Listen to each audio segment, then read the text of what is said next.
Good morning, students. Today I am going to start the revision of your Hornbill, first chapter, The Portrait of Lady. Listen to it carefully. Today I am teaching the chapter in more details. Listen to the video carefully and prepare for the test. Learn all the question answers. In this chapter, the author Khushwant Singh talks about his grandmother he had known for the past 20 years, and she had always been old and wrinkled. He was told that she was once young and pretty and had a husband even. His grandfather's portrait hung on the wall, in which he wore loose fitted clothes, a turban, and had a long white colored beard that reached his chest. He also appeared very old, and the author thought that he was someone who could have many grandchildren but not a wife or children.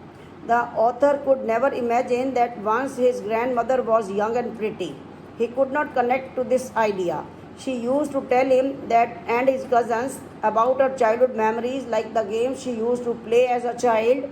They found these stories illogical and disrespectful because it was beyond their imagination to think that grandmother was once a child and played such games. They thought that her life stories were like the other moral stories which she used to tell them. Then his grandmother was short, heighted, fat, and slightly bent in posture, and her face had lots of wrinkles. She seemed so old, and she had been the same for the last 20 years. According to the author, she was beautiful but not pretty. She walked around the house in an awkward way, wearing spotless white clothes with beads of rosary hanging from one hand, and the other hand rested on her back for support. She had she had silver colored hair which was not neatly combed and was disorganized. She was constantly chanting prayers. He compares her to the winter landscape in the mountains, which has a peaceful and calm feel. She was a live example of a pure white peace, idol of contentment. The author lived with her in the village. They were good friends. His parents left him with her to settle in the city. The author's grandmother used to wake him up every morning and get him ready for school.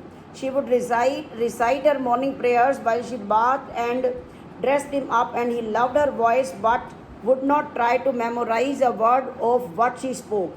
She would make his things ready, like a wooden slate, a tiny earthen ink pot, and a red pen.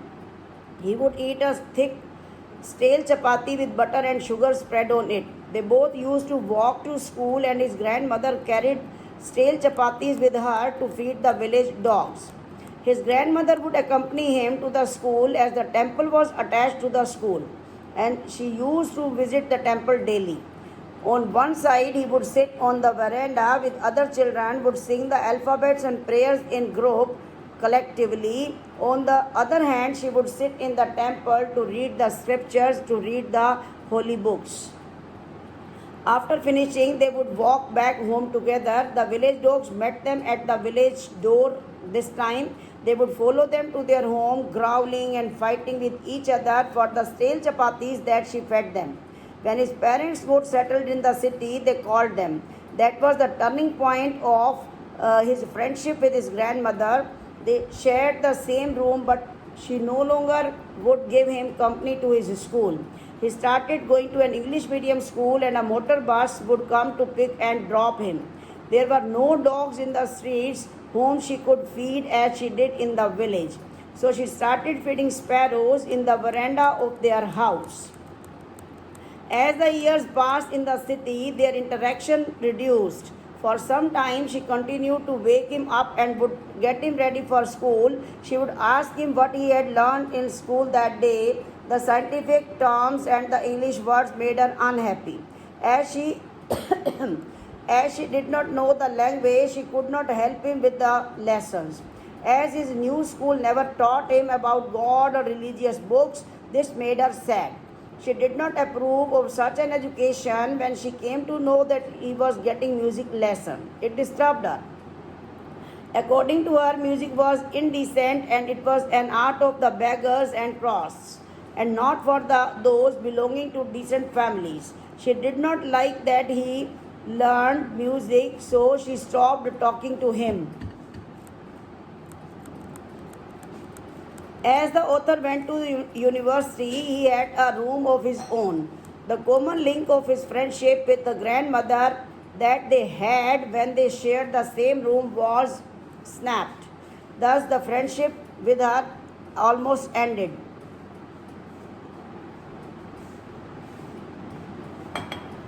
She became more private and spent her whole day spinning wheel.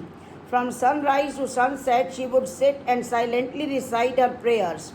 In the afternoon, she used to feed sparrows in the veranda. Breaking the bread into small pieces, she would feed hundreds of birds. The birds would gather around her. Some sat near her, some on her legs, some on her shoulders, and few on her head. She never shot them, but always smiled. She was the happiest in that half an hour during the whole day. When the author decided to go abroad for further studies, he believed it would be the last time he would see her, as he would be going for 5 long years. As they all reached the station, she held him tightly and kissed his forehead. He thought it was the last physical contact with her. The wet impression of her hand was dear to him. She was not sentimental at all. When he came back after 5 years, she came to meet him at the station, and she looked just the way she did 5 years ago, not a day older. She held him again in her arms and was still reciting her prayers. And in the evening, she did not follow her regular routine of praying. She collected a few women from the neighborhood, got a drum, and started singing with them. She thumped the ruined part of the drum and sang songs. The whole family persuaded her to stop, as she might get ill due to overexertion. The next morning she fell ill. It was a mild fever. The doctors told them that it would go away, but she took it differently. According to her, she would die soon, as her end was near. She started chanting prayers, as she did not want to waste her last hours in talking to anyone. The family protested, tried to stop her, but she lay peacefully on her bed, chanting prayers and doing her beads. Suddenly, she stopped and the rosary fell from her lifeless fingers. A calm, pale appearance spread on her face, and she was dead.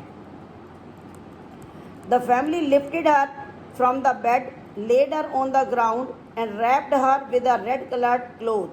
Thousands of sparrows sat silently near her. The author's mother brought some bread for the birds, but they did not eat any. They did not pay any attention. They flew away later as the family carried the dead body away. The sweeper removed the crumbs the next morning. The birds were so sensitive, they did not want to eat bread, but they were mourning over the death of the one who had fed them for so many days. Thank you.